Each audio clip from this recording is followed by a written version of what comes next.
Good afternoon, CFM. This is Coach Matt with our Wednesday workout. We have worked up to this, and today is the day we are supposed to do our 1 rep max deadlift.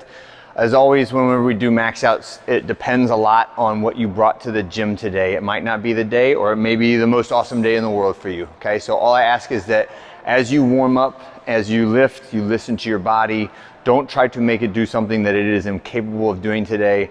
Things that go into this are your environment, right? How well did you sleep? How well did you eat? Did you have a bunch of drinks and bad food yesterday, or did you go to sleep early and have a fantastic, like perfect dinner and no stress in your life, right? Like just like me, no stress, right? Everything's fine. So play those things in your mind as you go into this warm up and think about like what would be the best thing for you to do today, okay? The warm up is very targeted towards the deadlift because that is all that is on the official program for today. So 3 rounds through 15 calories or 12 calories of your choice, row, bike, or ski. I'm gonna get some unweighted windmills in, so that is feet pointed in one direction away from your hips. The way they are pointed is the arm that is down. The way they're pointed away from is the arm that's up, and the arm should both stay vertical as I do this windmill, and I'm stretching both my chest as I'm reaching for the sky, as well as my hip and hamstring as I'm reaching for the floor. So those unweighted windmills on each side. Then we're gonna get some Cossack squats in, so just to stretch out the hips and the ankles.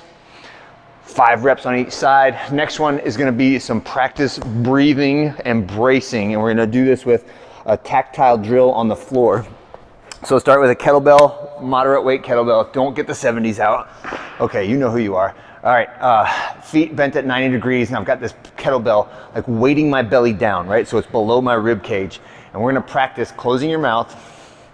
This is hard for some of you guys, right?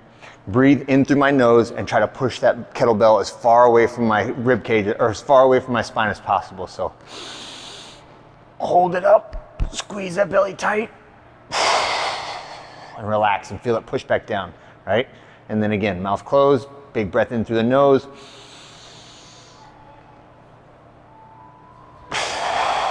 Right, so every time you push that kettlebell out, you're practicing that inner abdominal wall pressure that creates additional stiffness in your torso and helps to make that nice braced torso position. I'm sorry for all the abuse I give to some of you on these videos, right? But luckily for me, most of you don't watch them, so you're probably not even on here, right? All right, if you heard this and you thought it was funny, please tell me. And usually nobody says anything.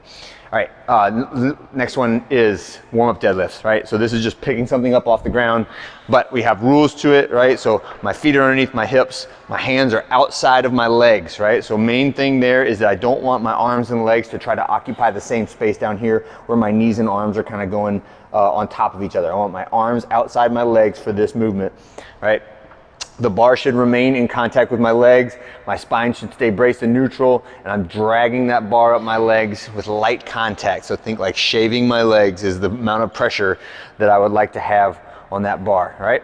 That is our deadlift, and we're gonna say after 3 rounds of the warm-up where you're progressively going up in weight, a minimum of 5 additional rounds of deadlift warm-ups before you get to anything that would be considered like a 1 rep max attempt, right? So there's lots and lots of very small sets with rest in between them, okay? That is the best strategy for getting the best weight at the end of this session, is not to arrive at your 1 rep max having fatigued yourself by doing the percentages that we normally do in a weightlifting format. So like if we normally do 5 reps for 85%, I don't want you to do that today. We're gonna be like 1 rep at 85% and then another rep at 88% and then another rep at 91%, okay? So we're very small volume, but very high intensity working up and taking a chance to rest in between sets, especially as you get closer and closer to that 1 rep max. You're gonna need 3, 4, 5 minutes in between reps, right? That is our strategy for getting the best out of this.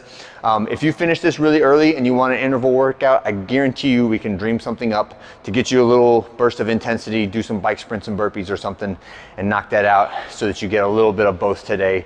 If you want that, just ask your coach. And if not, I fully recommend taking the entire session to just lift, all right? That's it for today. I hope you guys have a great one. Good luck on your deadlifts, and I'll see you Thursday.